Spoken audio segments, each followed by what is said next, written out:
Hi, Ali Colwell, Wool and Sheep Specialist at AWN. Today I'll be going through how to correctly fill in a classes specification report and a national wool declaration. Here we have a classes specification report and a national wool declaration. We will start in the top left-hand corner of the classes report with owner details. First name and last name need to be printed. Next we have the trading name of your business with your postal address. The postal address is important for any documents we may mail out to you. Contact numbers, including your phone number, your fax number and your mobile phone number, are important for our records and if we need to get into contact with you. We next have our email address. The email address is important and very helpful as we email out pre-sale and post-sale information as well as account sales. Moving across, we have the proceeds instructions with BSB and account number. Please ensure these are correct, as this is what your proceeds from your wool sale will be deposited into. The ABN also needs to be listed. It's important that the trading name and the ABN match. GST registered is a tick box, yes or no, and once again that correlates with the ABN number. The third column is selling instructions, offer when clip is complete, first available sale, nominated sale or hold for sale. Please fill in the selling instructions that apply for your clip. In the fourth box we have the brand. Now the brand must match what is on the bales, on the face of the bales and on the top or the head of the bales.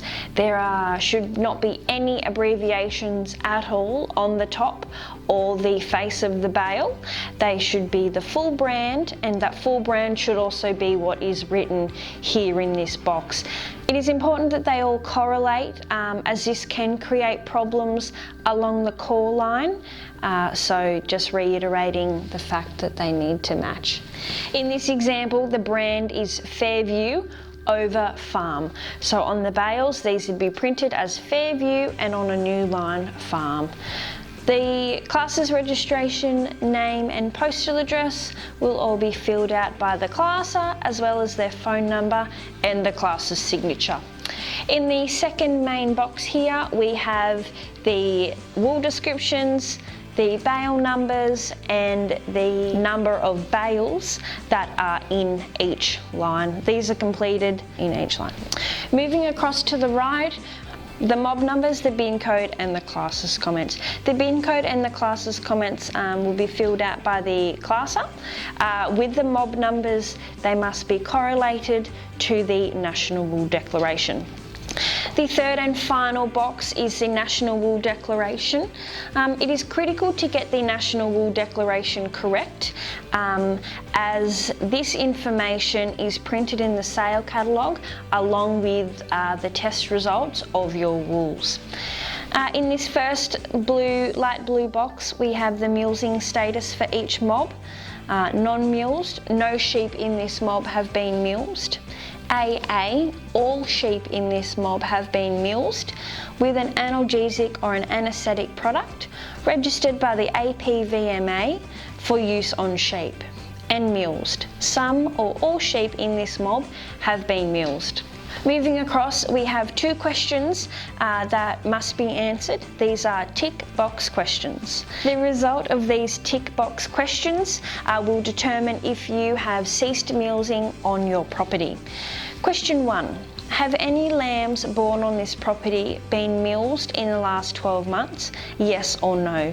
For this example, it is yes. Question 2. Have any mulesed or AAUs or wethers been purchased? Yes or no? For this example, the box has been ticked no. Moving across to the mobs and the mob breaks, mob 1 has been signified as the first mob of sheep.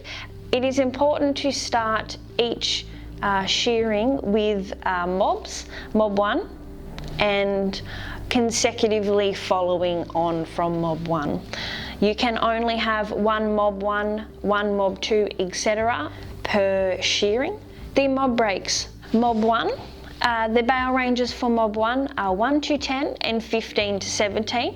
Now these bales are from the previously filled out classes specification. The mob mulesing status is AA, which is analgesic anaesthetic. The age or shearing code is 3 to 5. Please note you cannot have a mixed age or shearing code. It must be a numerical number. For 1 or 2 age or shearing codes, please note this is the number of shearings. So if they are lambs, it is their first shearing. If you're shearing those lambs as weaners, it would be their second shearing. The breed code in this box, Merino, Dooney, Corriedale, crossbreds, all shedding breeds. And sex code, so ewes, wethers, rams, or you can have mixed ewes, wethers or rams in the sex code, just not the age code. Contact with shedding breeds is a simple yes or no. Mob crutched, yes or no. And crutched within 3 months prior to shearing, yes or no. These last 3 questions, contact with shedding breeds, mob crutched and crutched within 3 months prior to shearing, are all important for the dark and medullated fibre rating. Mob 2, bale ranges 11 to 14, 18 to 25 and 28 to 29. Mob 2 is also AA. They are 2 years old or on their second shearing. They are merinos and they are ewes as well. The 3 answers to the above questions, contact with shedding breeds, mob crutched and crutched within 3 months prior to shearing, are all the same as Mob 1. Mob 3 is bales 26 to 27. They are AA. They are 1 or their first shearing. Merinos, these are mixed sexes. They have not had contact with shedding breeds. They have been crutched and they have been crutched within 3 months prior to shearing. Please note the last 4 columns, wool growth in months, average length in mils, VM quantity and comments, are all important information that the grower or the classer can provide for the lotting of the wool clip. Across on the left hand side down the bottom we have the property identification code. This is an important number to put on the classes specification report.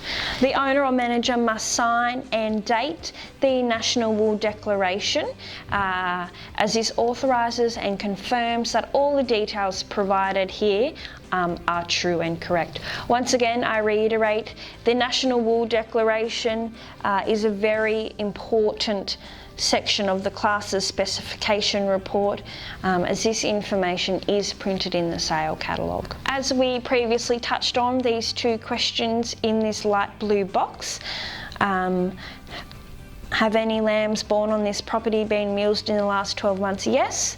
And have any mulesed or AAUs or wethers been purchased? No. As lambs have been mulesed on the property within the last 12 months, this example, the Mulesing Status will be printed as AA in the catalogue. They are not a ceased mulesing property. For any questions or queries you may have on a classes specification report and a National Wool Declaration and how to correctly complete them, please get in contact with your local AWN representative, or alternatively you can visit awn.net. Thank you.